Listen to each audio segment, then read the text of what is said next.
déjà senti submergé par le stress, la solitude ou l'impression que votre vie vous échappe? Comme si, malgré tous vos efforts, vous étiez toujours en train de courir après quelque chose que vous ne pouviez jamais attraper? Vous n'êtes pas seul. Dans un monde où tout va trop vite, où les attentes sont énormes et où les distractions sont partout, il est facile de se sentir perdu, épuisé et même un peu désespéré. Et si je vous disais que cette sensation d'être constamment à la traîne, de ne jamais être à la hauteur, ou de ne pas savoir où aller, n'est pas une fatalité, que vous pourriez retrouver le contrôle, la paix intérieure et même un sens profond à votre vie en adoptant une philosophie vieille de 2000 ans. Une philosophie qui a aidé des empereurs, des guerriers et des penseurs à travers les âges à surmonter les épreuves les plus difficiles. Aujourd'hui, je vais vous révéler 20 leçons stoïques qui vont transformer votre vie. Ces leçons ne sont pas juste des idées abstraites, mais des outils concrets pour surmonter la solitude, gérer votre temps, cultiver la gratitude et bien plus encore. Vous allez découvrir comment reprendre le contrôle de votre vie, pas à pas, en changeant simplement votre perspective et vos actions. Alors, prêt à glisser sur le toboggan de la sagesse stoïque et à transformer votre vie pour de bon? C'est parti. Chapitre 1. La solitude des plus fortes. Vous sentez-vous parfois submergé par la solitude? Comme si être seul était une preuve d'échec ou de rejet? Et si je vous disais que cette solitude que vous redoutez tentait en réalité une opportunité cachée pour grandir et vous reconnecter à vous-même? Aujourd'hui, je vais vous montrer comment les stoïciens voyaient la solitude et comment vous pouvez en faire un outil puissant pour votre épanouissement personnel. La solitude fait peur. Dans un monde hyperconnecté, être seul est souvent perçu comme un échec. On se sent exclu, abandonné, ou pire, on se croit indigne d'être aimé. Mais voici la vérité. Fuir la solitude, c'est fuir une partie essentielle de nous-mêmes. Et cette fuite nous épuise. Quand nous évitons la solitude, nous nous réfugions dans les distractions, les réseaux sociaux, les séries, les notifications incessantes.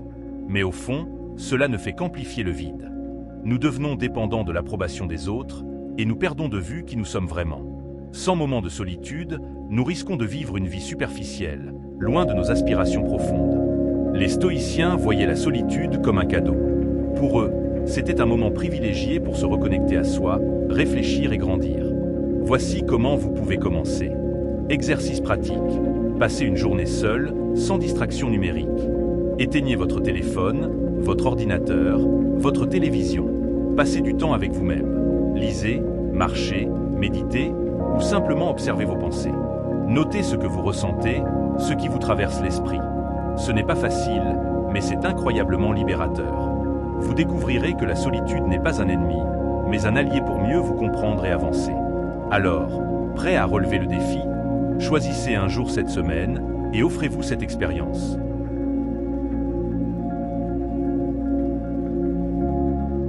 Chapitre 2.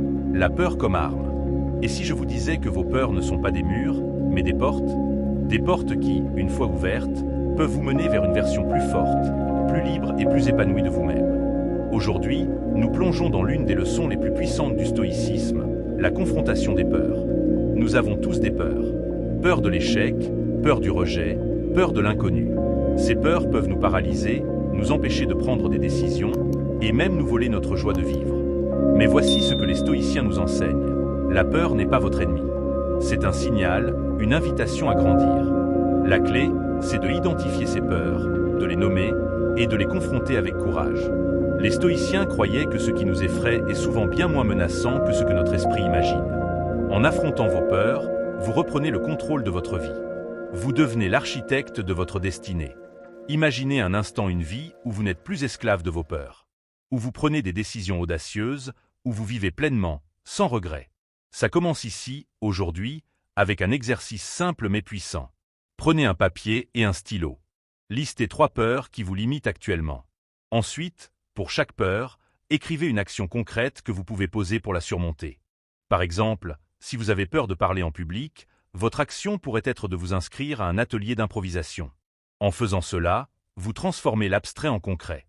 Vous passez de la peur à l'action. Et chaque petit pas que vous faites vous rapproche de la liberté.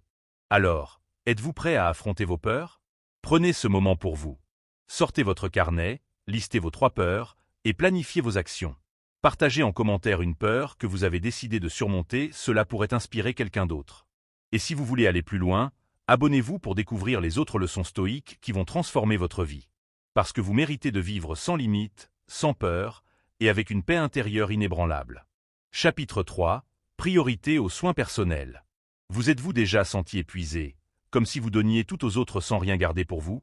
Les stoïciens croyaient que prendre soin de soi n'est pas égoïste, mais essentiel pour mieux servir les autres. Imaginez une tasse vide. Vous ne pouvez pas verser ce que vous n'avez pas. Prenez l'exemple de Marc Aurèle, l'empereur romain. Malgré ses responsabilités immenses, il consacrait chaque matin un moment à la méditation et à la réflexion.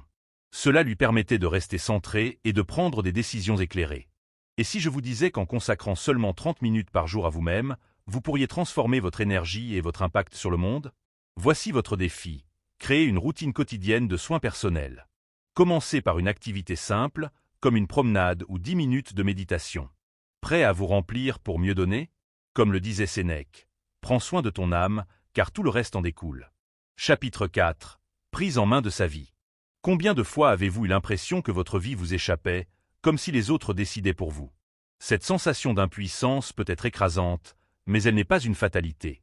Les stoïciens nous rappellent que nous avons le pouvoir de choisir comment nous répondons à chaque situation.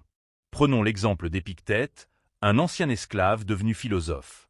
Il disait « Ce qui trouble les hommes, ce ne sont pas les choses, mais les jugements qu'ils portent sur les choses. » En d'autres termes, vous ne pouvez pas toujours contrôler ce qui vous arrive, mais vous pouvez contrôler votre réaction. Voici l'exercice, identifiez 3 domaines de votre vie que vous souhaitez améliorer. Ensuite, écrivez un objectif concret pour chacun. Par exemple, si votre santé est un domaine clé, votre objectif pourrait être de marcher 30 minutes par jour. Prenez le contrôle, dès aujourd'hui. Comme le disait Épictète, agis toujours comme si tu étais en train d'écrire ton histoire. Chapitre 5. Gestion du temps.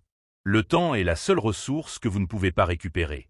Pourtant, combien de fois l'avez-vous gaspillé sans même vous en rendre compte? Les stoïciens voyaient le temps comme un cadeau précieux. En l'utilisant avec intention, vous pouvez accomplir des choses extraordinaires. Imaginez Sénèque, qui écrivait dans De la brièveté de la vie. Ce n'est pas que nous avons peu de temps, c'est que nous en perdons beaucoup. Il soulignait que nous gaspillons souvent notre temps dans des activités futiles, alors que nous pourrions l'investir dans ce qui compte vraiment. Et si je vous disais qu'en tenant un simple journal de temps pendant une semaine, vous pourriez identifier vos plus grands voleurs de temps et reprendre le contrôle? Prenez un cahier et notez tout ce que vous faites pendant une semaine. À la fin, analysez où votre temps est vraiment passé. Prêt à devenir le maître de votre temps? Comme le disait Marc Aurèle, perds-toi dans l'action et tu éviteras de te perdre dans le temps. Chapitre 6. Cultivez l'humilité. Avez-vous déjà été tellement sûr d'avoir raison que vous avez ignoré les conseils des autres pour finalement regretter cette décision? L'orgueil peut nous isoler et nous empêcher de grandir. Les stoïciens croyaient que reconnaître ses limites est une force, pas une faiblesse. Prenons l'exemple de Socrate, qui disait « Tout ce que je sais, c'est que je ne sais rien ». Cette humilité lui a permis de rester ouvert à l'apprentissage tout au long de sa vie. Voici l'exercice, demandez un feedback honnête à 3 personnes de confiance. Écoutez sans vous justifier. Vous pourriez découvrir des vérités qui vous feront grandir. Êtes-vous prêt à écouter? Comme le disait Épictète, si tu veux t'améliorer, sois prêt à paraître fou et stupide. Chapitre 7. Développer la résilience. Avez-vous déjà été terrassé par une épreuve, comme si vous ne pourriez jamais vous relever? Les échecs et les difficultés font partie de la vie, mais ils ne définissent pas qui vous êtes. Prenez l'exemple de Nelson Mandela, qui a passé 27 ans en prison avant de devenir président de l'Afrique du Sud. Il a dit « Je ne perds jamais. Soit je gagne, soit j'apprends ». Prenez un moment pour réfléchir à une expérience difficile. Identifiez 3 leçons que vous en avez tirées.